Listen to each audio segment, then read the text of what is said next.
Greetings and welcome to Talk a Little, Learn a Lot, the American Society of Naval Engineers podcast, during which we talk about all things ASNE. I'm your host, Stephen Phillips. Today, I'm joined by Vice Admiral David Lewis, U.S. Navy retired, the ASNE president, to learn more about him and his vision for ASNE. Admiral, thank you for joining me on the podcast. I'm looking forward to this discussion. How about if we start off with your biography, sir? Okay. Well, hey, thanks for inviting me. This is kind of cool. I think this is ASNE. I coined a phrase when I came in as president, 21st century ASNE. So that's the theme I'll pick for today. So my bio, I spent 41 years on active duty in the Navy, 2 years at Naval Postgraduate School as a professor, and then I went into private industry. My time in the Navy, surface warfare officer, engineering duty officer, and I went into shipbuilding in particular, focus on production. So my tours were DDG 51 program manager, PEO ships, program executive officer ships, where I had responsibility for all surface combatants, amphibs, boats, and craft. And then I was systems commander, Space and Naval Warfare Systems Command. And then my last tour on active duty was Defense Contract Management Agency, a defense agency, not a Navy job. I was the first not contracting officer to head that agency. At the time, I told everyone I'm an experiment, but not an accident in that role. And since then, I was relieved by a production person, acquisition person, not a contracts person, and that person has been relieved by a production person, not a contracts person. So I believe the experiment proved to be a success, and off we go. So Defense Contract Management Agency does all contract management, ACO, administrative contracting officer functions, and all quality assurance, government quality assurance for anything that's not shipbuilding. So the Navy does it through the supervisor of shipbuilding, and DCMA does it for everything else. So missiles, tanks, airplanes, satellites, rockets, that kind of stuff. So it's very interesting too. I really enjoyed that. And it turns out shipbuilding isn't as different as I thought it was. So good time. I enjoyed it. Postgraduate school, I ran a research project and did a little bit of teaching, and then here I am in private industry. So enjoyed it in my time in the Navy immensely. A lot of fun, did a lot of good things, and I look to give back through ASNE as much as I can. Sir, you clearly have an extensive background in naval engineering, and everyone in ASNE presumably has a passion for naval engineering, something that connects them to the organization, so to speak. So what is it for you specifically? I started Navy stuff 1975. I graduated from high school, and so as I look across that time to today, it was a lot of good things happened, a lot of interesting stuff, a lot of good engineering, a lot of cool stuff, but it was fairly, I would say, linear. It was somewhat predictable. It didn't seem so at the time, but in retrospect, things marched along at a fairly regular rhythm, and we worried about things like range and speed and power and regular stuff. Put more weapons on the ships and faster ships or bigger ships, more survivable ships. Now it's not like that anymore. Today, it's autonomy and drones and artificial intelligence and machine learning and cloud to edge and distributed maritime operations and things that are not directly related to making a ship float or shooting weapons necessarily, but are maybe a step beyond that, if you will. The platforms are sort of assumed, and okay, what are you going to do with them? And also during my time in the Navy, we were the preeminent naval power in the world, without question. Today, we're the second preeminent naval power in the world, with some question. So for the first time since probably the 1930s, we aren't a Navy second to none. That was the buzzword in the 30s. We were Navy second to one, which is the Royal Navy, World War One, and we were Navy second to none going into World War Two, and now we're a Navy second to one again. That's completely different than anything I have ever done in my prior time. And I think it's important for the society, for ASNE to realize that this is different. This is not the way it was. This is a different time and a different skill set. And if I go back to the origins of the society, 1881, that was the birth of the new Steel Navy, the ABCD ships. If those that know those ships, Atlanta, Baltimore, Chicago, and Dolphin, I think, were the ABCD ships. The Navy, U.S. Navy at the time, ranked somewhere between Peru and Chile in power, and we didn't have steam, or we didn't have steel. We didn't like to use steam. Our weapons weren't very good, and the president and three secretaries of the Navy and an aspiring public said, "No, we want to have a modern Navy." And that's when you see ASNE being formed in 1881, Society of Naval Marine Architects shortly after. You see the Naval Institute, you see Navy League. All of those societies showed up right about that, and their purpose was to help the Navy become a preeminent Navy, and we did. And we did that by fostering communication, in our case, technical communication about steam engines and steel and armor and better guns, naval rifles, fire control systems, then radio and radar and that sort of stuff. And so we were a leader in making the United States Navy the preeminent Navy in the world in 1881 by introducing and advocating for and proliferating modern technology, which were the ones I just described. And I think that is exactly our role today, is we need to help the Navy restore its capabilities, the preeminent Navy in the world, through modern technology.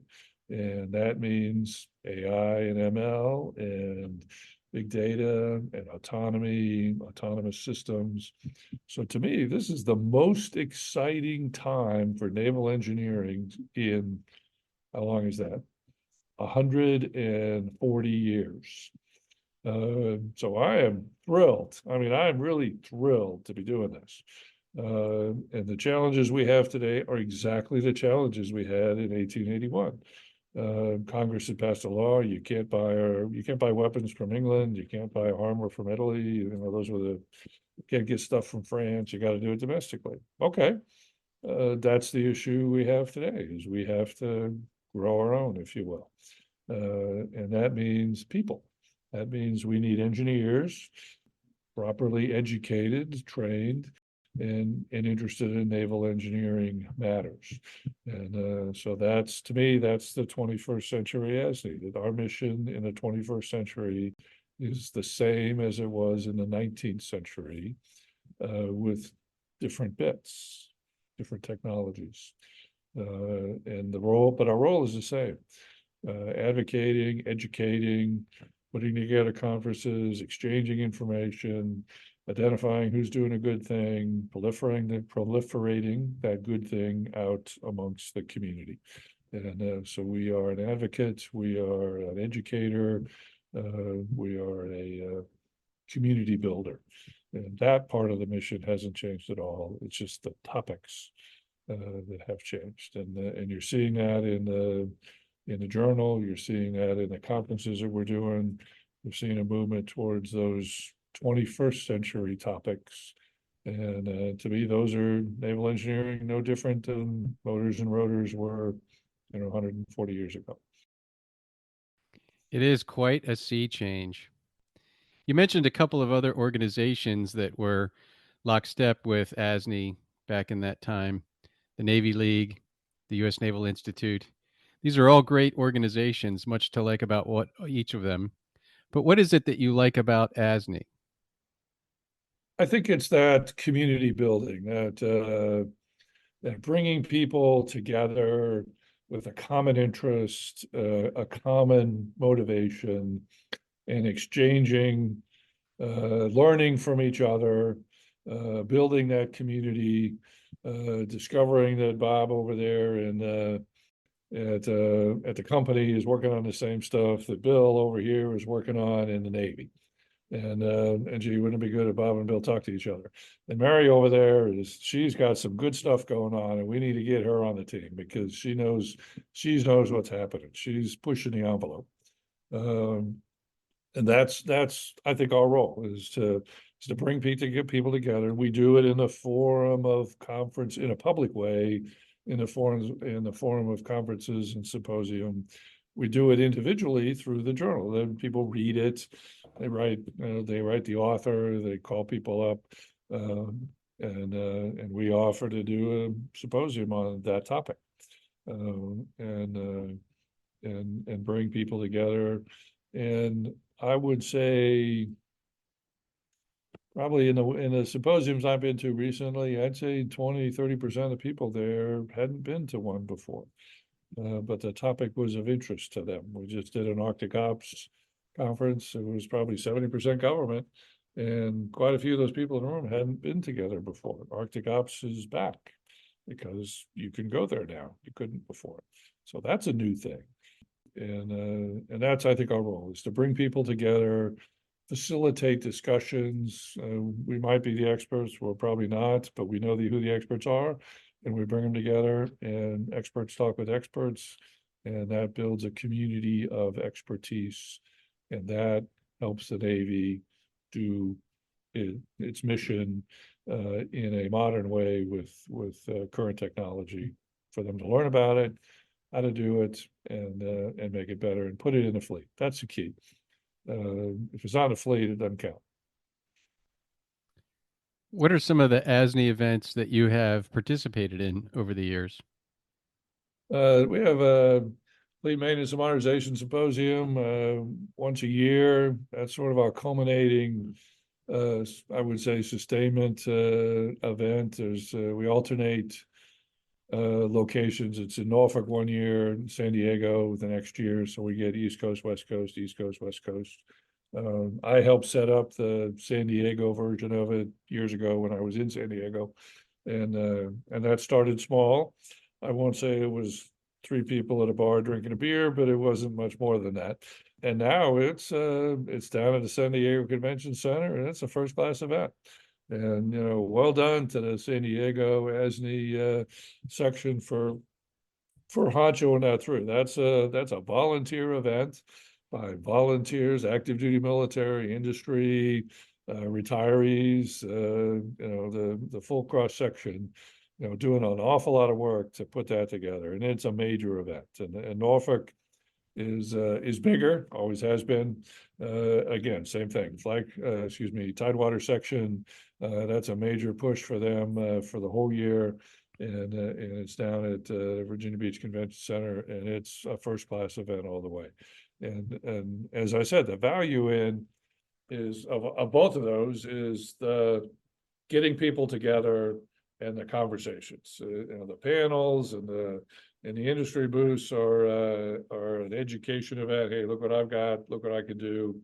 And then the conversations that happen in front of the industry booth or behind the industry booth, around the panel sessions, that's the important part. That's the learning and the exchange of information, exchange of contacts, which turns into meetings afterwards, which turns into collaborations and products afterwards. So those are our big events.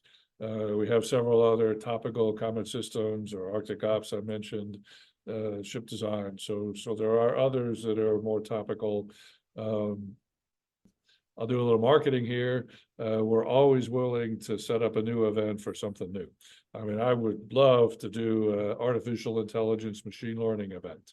I would love to do an autonomous ship event. Where is the engineering for autonomous ships today? How can we do it better?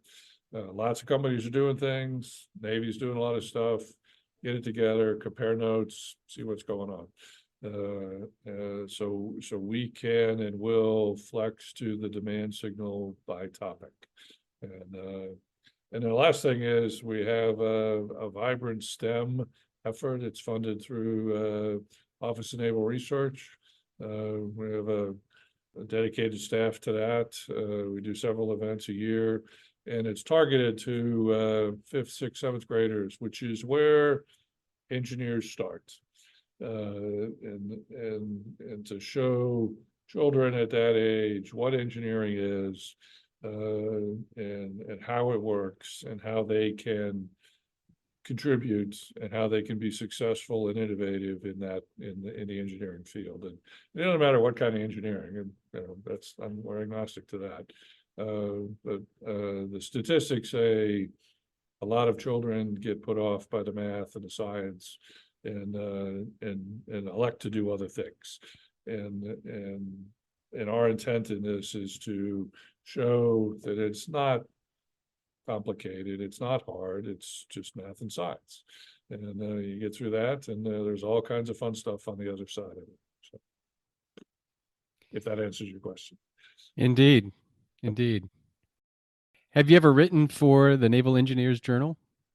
I have a couple of times. I wrote an article recently on modularity in ship design.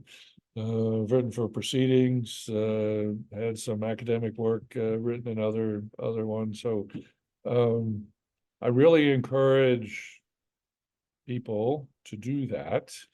It's a way to put your ideas out.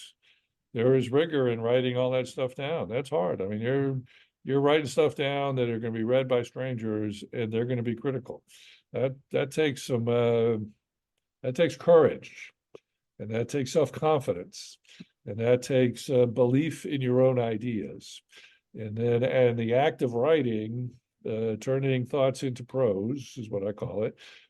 That's hard, and bad ideas crumble under the pressure of prose. They certainly do. I've had some of mine have crumbled under prose, no question. Yes. And that's a good thing, though. That's, if you can't articulate your own idea, how are you going to tell somebody else about it? And the stereotypical engineer is a good engineer, but can't write or speak. I challenge that. But writing and speaking is a skill to be learned, no different than math and science. In my own personal studies, I found that ideas are accepted by the community if they are communicated well. I think there's a myth that my good idea will stand just because it's a good idea, and that's not generally true. A good idea is widely adopted if it's a good idea, and it's communicated clearly and well. So the journal has a peer review process. Not everything is peer reviewed, but you can be peer reviewed. I've written for the Naval War College. They do peer review, and that can be harsh, but it's good. I would say I've turned in some real garbage there, and what came out was a pearl, I thought anyway. And it was because of the process, not in spite of the process. So subjecting yourself to that is a good thing. Subjecting your ideas to that is a good thing, and it establishes your name in the community as a leader, as a thought leader, someone with good ideas, and someone that's willing to stand up and talk about them.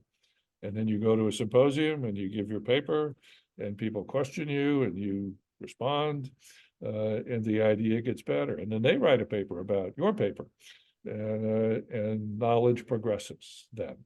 And it's not important that you be right or wrong. It's important that the knowledge of the community progresses. And you contribute that with good ideas, and you can contribute that with bad ideas too. That's okay. That's acceptable. So it's a way for an up and coming engineer to get their name out. And we provide that medium through the journal. You get your name in print, and that's good. And you get your ideas out. That's good.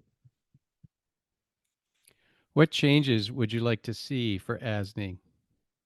We're moving, I think we have been slow in getting into the 21st century for media and communication. So you doing what you're doing now is part of that process. I think we need to be more online. There's a lot of gray hair in ASNE, and that's good for the gray haired people, but it's not so good for the newer generations. I learned the other day that Generation Z are now called the Zoomers, which I like a lot. I think that's excellent. Zoomers. I'm going to remember that one, Zoomers, sir. The that came out of The Zoomers. Economist. I'll give credit where it's due. And so I'm a boomer, and we're being replaced with the Zoomers, and I think that's awesome. Uh, and, so we're moving into modern media. I would say it's slow because it's foreign to me, but that's one reason we hired you and some others. And we're looking for ways to become more relevant. Printing magazines and holding conferences is probably very 20th century. And we're in the hunt for what do we do for the Zoomers and the millennials and the others, and what is the mechanism for that community, the future leaders of America or current leaders of America, how do they get and acquire and proliferate information? Because that's our job, and we need to do it the best. We're doing it the way we know, and I'm looking for what's the better way, what's the way that gets to the right people today. And my gut tells me it's not magazines and symposiums all the time. So we need more innovation and thought in that area. And so, like I said, we're looking to people like you and others to tell us how to do that. And we That will. sounds like a call for responses, then, sir. So hopefully, people listening to the podcast will respond and send their input. I'd love to get some discussion going. Oh, absolutely. Yeah, I'm wide open. I know a little bit, but I don't know obviously everything. So I know how I learned things as a young officer. I went to those things and I read those magazines and I wrote articles and I went to school, and that's how I did it. I believe that's not how it's done anymore.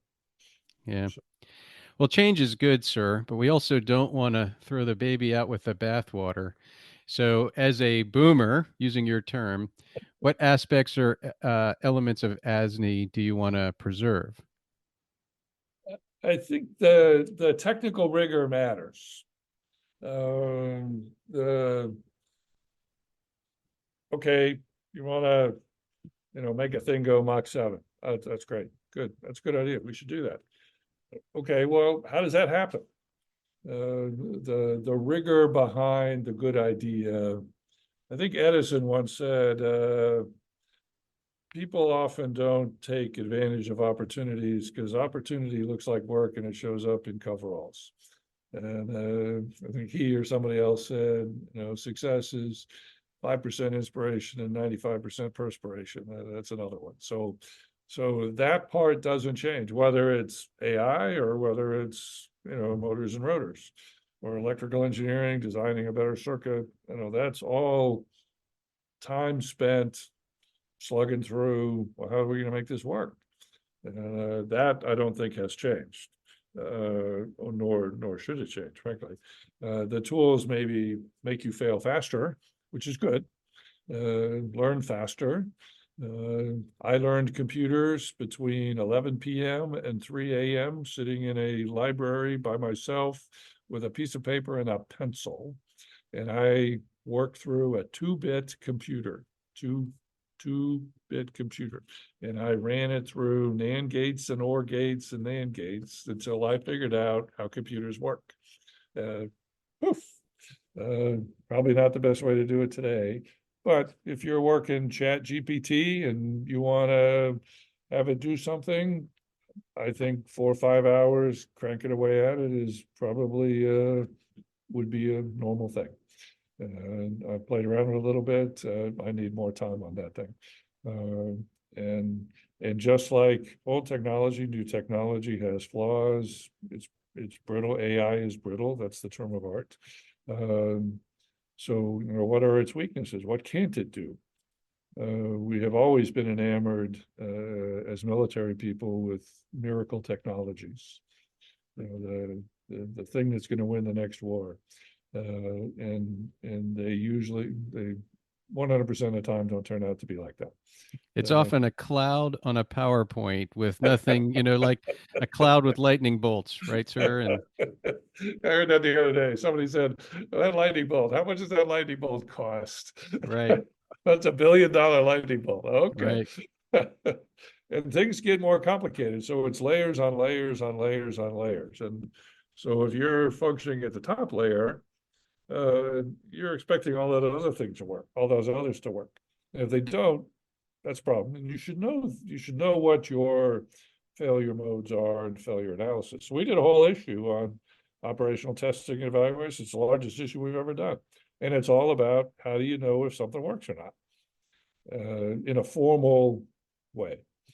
So I think that's the thing we have to retain with ASNE is that emphasis on rigor. It's not just magic dust and flying dragons and stuff. That's a good idea. It's new technology, but it has to work with 18-year-old, 20-year-old second-class petty officers, and 22-year-old lieutenants. I mean, that's our target customer. And if they can't figure it out, and they're smart people, I mean, they're way smarter than me. But if they can't figure out, it's not going to work. And it's not the admirals and the generals. It's those are the people that are doing the fighting and frankly the dying. And we need to put good tools in their hands, and those tools have to be good because those tools are good because they have been designed with rigor and care and good engineering principles, and tested properly so that they do what they're supposed to do when they're supposed to do it. And I think that's the piece we need to keep. And that gets hard when you have, new stuff. We have stuff now we've never had before. Again, when I was doing this as a young officer, we understood everything. I mean, Aegis had worked out all of that stuff for radars, hulls, gas turbines, all that stuff had been worked out. And now we're just making it better. So it's incremental improvement. It's different than what do you do with a hypersonic weapon? How do you make that? We've never done that before. So it's a different kind of thinking and a different kind of approach. And if anything, it demands more rigor and more care. Doesn't mean you can't do it. It means you need to know what you don't know. There's a term I like, minimum viable product. We've not had to consider those before. But if you look back in history, the Monitor. Remember Monitor in Merrimack, Monitor in Virginia, excuse me. Monitor was a minimum viable product. It was a pretty crappy ship. I mean, it literally came out of the yards and went right into combat. And there were lots of things wrong with it, but it worked. And from that came a lot of improvements from there. So the ABCD ships were the same, aviation was the same, nuclear power was the same, Aegis was the same, which gets to your podcast, build a little, test a little, learn a lot. That's Admiral Meyer, and that's what he did. So before Aegis hit the fleet in 1981, there was 13 years of testing and shooting and failing. There was rigor there, and he had the principles of Aegis, and there were some overriding guiding principles, and that was hard work. That was tough, hard work at the time, because nobody had ever done that before. So, and I think we maybe forgotten some of that over time. Well, sir, in the midst of this sea change that we've been discussing, what are the key challenges that naval engineering is facing? I think I touched on earlier, which is the change from the term of art is exploring technology versus exploiting technology. So what we've been doing for 50, 60 years is exploiting technology. We have a gas turbine engine, we know it works. How do we make it better? So we put full authority digital control, we put in better metallurgy for the blades so they last longer. We use a better combustion system so that we don't burn out combustion cans as much, and things like that. We do condition-based maintenance on them instead of time-based maintenance. That's all exploiting technology. That's making a thing we know how it works better. And then there's exploring technology. The best example I have is USS Nautilus, 1955, underway on nuclear power. Never, ever built a nuclear submarine in the history of time, okay? In the next 7 years, the United States Navy commissioned 22 classes, or excuse me, 11 classes of submarines, a nuclear cruiser, and a nuclear aircraft carrier. And 2 of the classes of submarines fired rockets, intercontinental ballistic missiles from them. Nobody had ever done any of those things. That was exploring technology. When you look at those 22 submarines, 2 shafts, 1 shaft, 2 reactors, 1 reactor, water reactor, sodium reactor, conventional hull, albacore hull, all of the ships were operational. All of them deployed, all of them were in service. And by 1961, 1962, the Navy, having explored the entire design space of nuclear submarines as best we could at the time, the Navy picked single shaft, 1 reactor, albacore hull, fast. That's with a big F, fast. And that's the Virginia class submarine, or not the Virginia, the Los Angeles class submarine. And we built 62 of them. That turned into exploiting technology. So we explored the design space in a very short period of time, figured out what we wanted, and then it was full speed ahead, building the Los Angeles class. And in Virginia, I think is an iteration from that based on that experience, and a little more of this, a little less of that kind of stuff. So when I look at autonomy, have we done that? No. Hypersonics, have we done that? No. AI, ML, have we done that? No. So I think one thing the society can help with is talking about that and saying, hey, everything you know, and I'm speaking to middle and more senior officers and civilians, everything you know doesn't apply anymore. Because everything you know is exploiting technology. And what we need you to be doing today is exploring technology. And that's a different thing. So that's like going from geometry and algebra to calculus. It's a different thing. It's not the same. It has components that are the same, but it's a different thing. I struggled with calculus, I'll be honest. I still struggle with it because it's not like algebra, but it's based on algebra, but it's different than that. So I think we have entered a new time. Again, I'll go back to 1881. That was all new. We were exploring steel ships. We were exploring closed cycle boiler systems. We were exploring. There was a new thing called gun cotton cordite that was not gunpowder. Fundamentally changed everything we knew about how to do naval guns. It took a long time to figure all that out, and a lot of guns blew up. But we explored that, and then we produced from that Iowa class battleships, best battleships in the world, without question. It took a while, but we did it. And that's, I think, what we as a society can articulate that, talk about it, get that problem out on the table, and then discuss ways of changing our thinking in order to address these new problems which we face with our old tools. Which ones will we keep? Which ones do we get rid of? And then how do we progress forward? And I think the objective is to help the Navy become the preeminent Navy in the world again. So you've mentioned a lot of technologies, AI, computing at the edge, unmanned systems. There's a lot to think about. There's a lot to put our arms around. what do you see as the key opportunities for investment in naval engineering? And as I said, you've mentioned a lot of them. Is there one that it maybe is your favorite that you'd say, hey, if I had some extra funding, this is what I would devote it to? That's hard because they're all, uh, I'll go back to Aegis, which I probably know the best. The spy radar was the Navy's fourth attempt at a phased array radar. There was one in World War II, which is on the battleships. There was one that was on the Long Beach and the Enterprise. And then there was a brief one called Typhoon, which was a lensing radar system. And everybody was focused on the radar.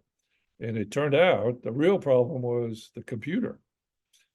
And computing had to advance far enough that a Yuck 7 computer, the Navy standard computer of the day, could be fielded, and it had enough, almost just enough power to be able to do a spy radar if it was assisted with signal processor, analog digital signal processor.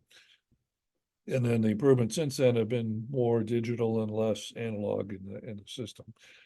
So it wasn't a radar thing. I mean, the radar was important, but it was a computing thing that turned out to be the constraint. So 20 years of radar technology hinged on 15 years of computer technology. So when I look at all that stuff, I think it's computing technology probably the most. And it would be two types of computing technology. One's the hardware, just the speed of the machine, that kind of stuff. And I think the other one is the modeling ability. A professor at NPS, Richard Hamming, since passed away, gave a talk in the mid-90s. It's available on the NPS website. And he said, science used to be doing experiments so you could build models. And he said today, which was 1995 or so, today science is building models and then doing experiments to see if they're right. So I think he has articulated, Dr. Hamming articulated where we are today. I think it's our ability to build models and then from them build systems with the computing capability to do what we think the model says we can do with it. And so I'm a computer guy, so I'm probably biased in that assessment, but I think software and hardware are probably our biggest challenge. They underlie everything. You can't design a ship today without computers. You can't run a weapon system without computers. They're core to everything. And processing power, well, you know this, how much bandwidth do you need? More. That's how much you need. That's all. Absolutely. That's all I Right. want is just Right. more. Right. So that's a real challenge, and the commercial world has been very responsive to that successfully. And but how much do we want? We still want more. So I think Absolutely. that Yeah. connectivity, the computing power. I think that's probably the big thing, and it's not just raw power. It's not just horsepower. It's directed power to the problem at hand. And that's where the mechanical engineers and the electrical engineers and the aeronautical engineers and the systems engineers, they come in is to direct that power, focus it in the right modeling and in the right production and fielding. If that makes sense to you. It does. It does, sir. Is there anything else that you would like to share with the ASNE audience before we sign off? No, well, yes. Recruit. We're a small group. Our membership is up slightly, 2,200, 2,300 people. It's been more in the past. I think it should be more in the future. And we need to get to that by bringing value to our membership. And that's back to, well, how do we do things differently in the 21st century? What does it take to bring value to a Zoomer? How can we help a Zoomer become a better engineer and produce better products. And if that's by publishing a journal and having a symposium, great, we know how to do that. If it's by having a podcast, you're doing that. Awesome.